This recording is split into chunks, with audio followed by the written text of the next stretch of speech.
Today, I'm going to show you how to set up your OBS to stream on Twitch.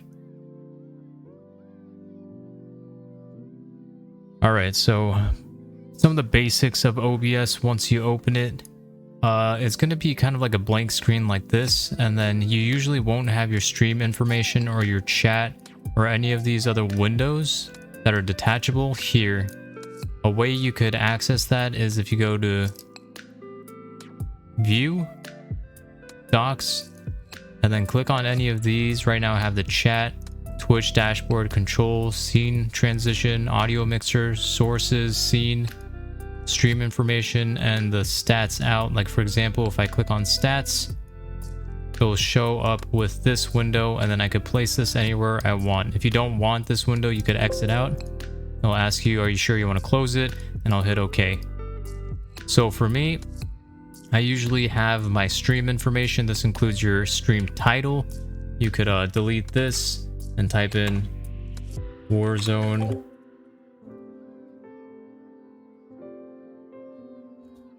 with the squad, or anything of your liking. Right here, you could type in a custom go live notification. Here you could select your category, so you could choose different games, audience, everyone, or subscriber only. And then tags, these are pretty crucial, but you could add English, FPS, shooter. Some other examples if you type in are like battle royale, etc. So depending on the game you're streaming, you could add these. Last but not least, stream language. You could select language of your preference as well. Always, once you update your stream information, click update information, and it will update in your stream. The second window I'm going to talk about is the chat window. I like having this chat window enabled. Again, you could access it through the Docs tab right here under View, but it's important to be able to see chat, read chat, respond to them. It also has who your top leaderboards are for the week, month, year, depending on your setting. So it's good to keep an eye on that, and also read chat and see what they're saying. Other than that, I have my stream stats. This will tell me what my viewers look like. Right here are your scenes. We'll get into that in a later video. Right here, it's going to tell you about your sources. This is going to be your audio mix. Right now you can see that my mic is picking up audio, which means that my audio input is correct. If you want to mess with filters, you could actually add different types of filters to make your mic sound better, which again, if you want, comment in the video and let me know, and I can make a segment completely on audio. Last but not least, we have the Twitch dashboard here, and this gives you access to quick rating or start watch parties, sound alerts, etc. Different extensions that you have enabled on Twitch. And then you have your start streams, start recording, virtual camera, studio mode, settings, and exit, which you don't have to worry about too much. If you're going to record a video, you could click start recording. If you want to start a stream, start streaming. And that's about it for your basic overlay. When you open it up, it's going to look blank, just like this.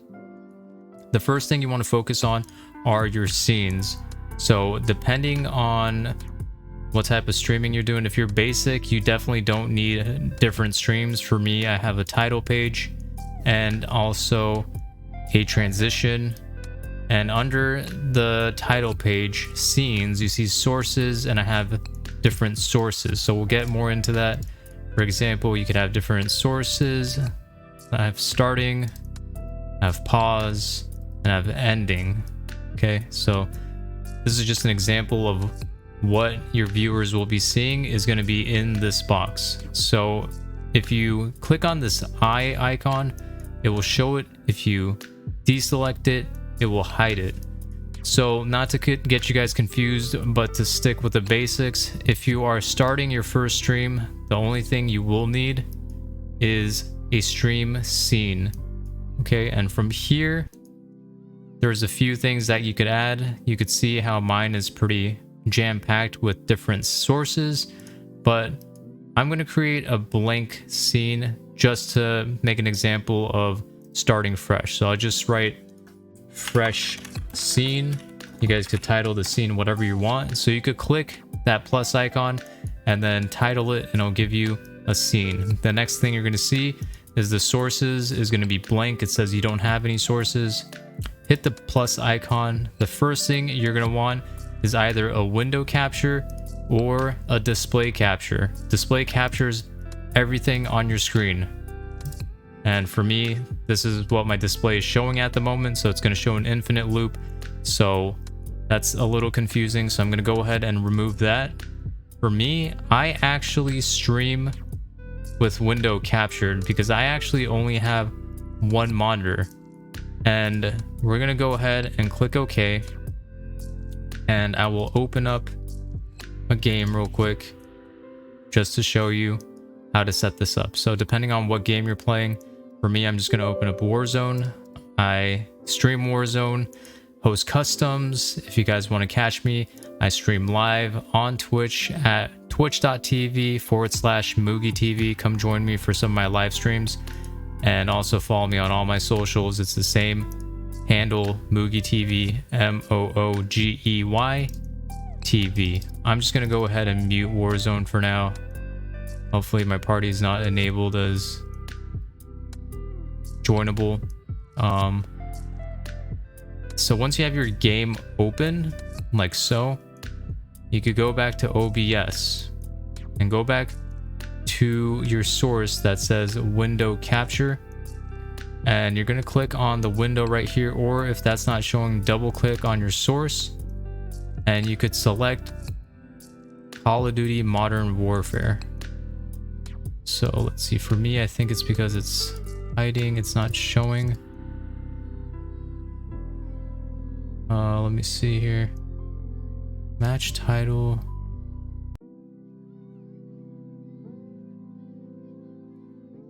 Not sure why it's not showing here. Capture. Okay, so I had to change my capture method to Windows Graphic Capture.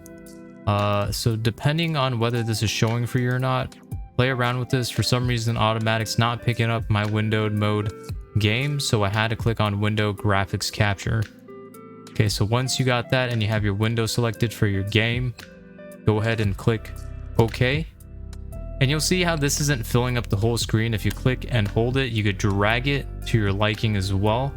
I want this to fit the whole screen. There's two ways you could do this. You could use this drag icon here, drag it like this, but if you do this, you notice that the framing, it's a little off. The easiest way to go about this, because if you full screen it like this, now you're cutting off a lot of your gameplay.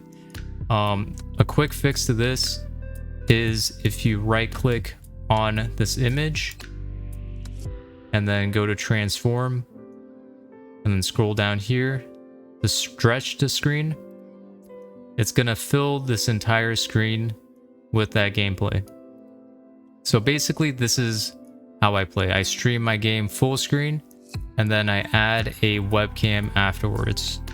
So you could go ahead and lock this source. This lock icon pretty much allows it so you can't mess around with it. This is important because when you start adding sources on here into your scenes, if you have a lot of stuff and you're trying to drag one thing and don't have anything locked, it's going to drag everything over and it's going to be a huge headache to fix. Okay, so that's just my tip.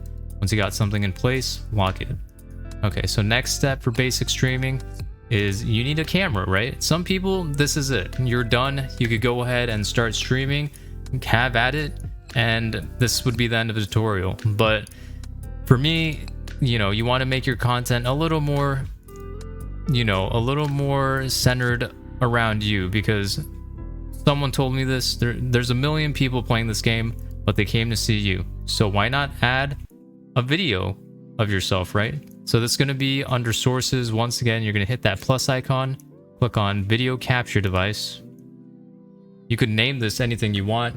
I'm going to say webcam 1 and then hit OK. And then there you go. Now you have your video capture device. Depending on if you have a camera on your laptop or on your PC, or if you have an external Canon camera or a Logitech webcam, this is where you're going to select your device. So click on device. For me, I have a Logitech Brio. And here I am. And if you want to get more into it, I can make another video talking about video settings and filters and LUTs and all the complicated stuff. But for me, we're just going to keep it simple and hit OK. All right, so now you could essentially play like this and start gaming, and you know, your stream will be great. But again, this is taking a little too much space in my opinion. I'm going to go ahead and make it a little smaller. If you want to adjust the framing of this, you could actually hit Alt on your keyboard and you could actually change the cropping, I guess, of your video.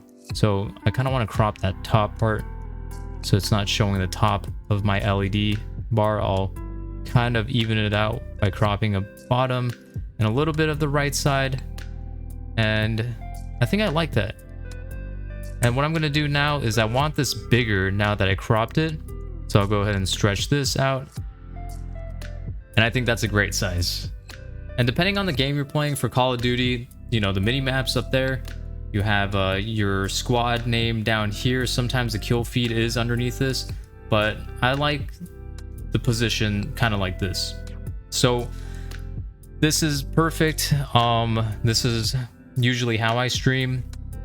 Now, when you want to get into your settings, we shall take a look at that. If you guys have Twitch, YouTube, or any other streaming platform, you could go into the setting tab right down here. If it's not showing, again, view, docs, and then hit controls. That's going to pop up with this control window. All right, and then you're going to click on settings. And then from here, go to output. And then if you are streaming, go ahead and click the streaming tab. If you want to record a video like I am, you could go into the recording section and change those settings as well. For me, we're going to stick with streaming for now. What you're going to want to do is be sure you have an audio track selected here. You're going to want to choose X264 encoder. You can encode with your graphics card as well, but depending on the hardware you have, it's going to be dependent on that. For me, I have a decent PC, but I realized that streaming on my PC is better quality because my graphics card is completely consumed by Warzone or the game that I'm playing. So depending on the game that you're playing, depending on the hardware you have, it's going to be either your PC, which is the hardware encoder, or the other hardware encoder, which is your graphics card. So you could actually change this to graphics card. Currently I'm recording, so I can't change it. For me, I do click on enforce streaming service encoder settings, and for rescale output, I do have that checked, and I rescale it to 1280 by 720. So 720p. If you guys are non-affiliate, non-partnered, I recommend you stream in 720. It's just going to look a lot smoother. As long as people aren't full screening your stream, 720 is plenty. There's a lot of people that stream off mobile devices as well, and 720 is a good spot. Your rate control, you want to choose CBR. Bit rate, you're going to want to choose 4,500 kilobits per second. That is kind of like the sweet spot. I've tried streaming at 8,000, but if I get any internet spikes or lag spikes, it affects the stream and it's really detrimental. You don't want your stream dropping. You don't want your stream lagging out. It's going to be hard for the viewers to keep focus when there's a lot of bugs and issues like that. Okay, other than that, I don't have use custom buffer size checked. Keyframe intervals, I use 2. CPU usage preset, I use medium. Again, depending on your CPU and your computer, you can play around with this. I believe slower is like for faster, stronger, more powerful devices, and then the very fast and super fast is for like if your PC doesn't have a great CPU. So it's kind of like backwards, right? Profile, I keep it on high, and then tune, I keep it on none. All right, so if you don't see this, by the way, make sure you change your output mode from simple to advanced at the very top here. and you'll be able to change that and see more of the detailed settings.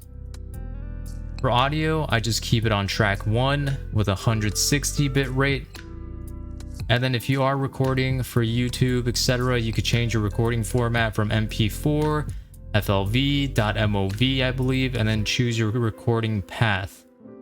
But we'll get into that in a separate video. If you guys are trying to record for YouTube, record your gameplay and upload it to TikTok, etc. Other than the output tab, you do want to focus on the video tab here as well. So the base canvas resolution, you want to keep this at whatever your monitor is. So if you have a 1080p monitor, which is what I have, keep it at 1920 by 1080. You could also rescale your output resolution here as well, but I keep this the same and I just rescale it here in output right here. So last but not least, we have the downscale filter. Keep this at Landsco. I think that's how you pronounce it, but for me, that's the best setting that I've had. And last but not least, if you are recording and streaming first-person shooters and fast-paced, high FPS gameplay, keep this at 60 frames per second. Don't go any higher. If your computer can't handle it and the stream looks choppy, bring it down to 30 FPS. And then other than that, we're going to go into audio here. This is where you're going to be able to choose your desktop audio and your microphone if you do have it. If you don't have a face cam and a microphone and you don't want to record your microphone and just gameplay, you don't have to worry about the mic, but you do want to focus on your desktop audio. So whatever your audio input is here, if you select it and go to sound settings, whatever you see here, choose your output device, and it says Razer Audio Controller Chat Headset Earphone. You're going to want to match that with your desktop audio. So headset earphone, Razer Audio Chat. If you select anything else, you are not going to get any audio coming through your stream and they won't hear the gameplay. It's just going to be quiet. And for the microphone, if you guys do have one, it's going to be under mic auxiliary audio. For me, I chose mic auxiliary audio 2 for some reason. But here is the drop down menu and you could select your microphone. And a best way to set that up also would be under the sound settings, and just check your input, make sure it matches. For me, my input is microphone 2 HyperX Quadcast S, and make sure it's matched with that. Other than that, you are good to go, and we will move on to the streaming service. So this is where you could change your streaming service. For me, I stream on Twitch. But you can choose YouTube. You could choose Facebook Live. There is an option for Restream.io, which allows you to stream to multiple different outputs at the same time. And then right here, you could actually connect your Twitch automatically. It pretty much has a connect button, which you click, you log in with Twitch, and it's automatic. It's pretty simple how OBS has it. I'm not sure how Streamlabs has it. I think they have something similar, but I use OBS, so I don't know. Twitch chat add-ons, I have it on none. And server, I keep on auto. It's recommended. I've never messed with that. So other than that, what you can do is hit apply, okay, and you're done with that part. Other than that, all you got to do is hit start streaming if you're signed into the correct platform, whether it's YouTube, Facebook Live, or Twitch, and it will show exactly what is showing here. It will be picking up the audio that you have programmed it to pick up, and you are good to broadcast to your audience. I hope this video helped you guys out. If it did, be sure to leave a like. Be sure to subscribe to this channel. If you're not subscribed to this channel, I don't know what you guys are doing. And let me know in the comments what video you guys want to see next. We'll see you guys on the next one. Peace.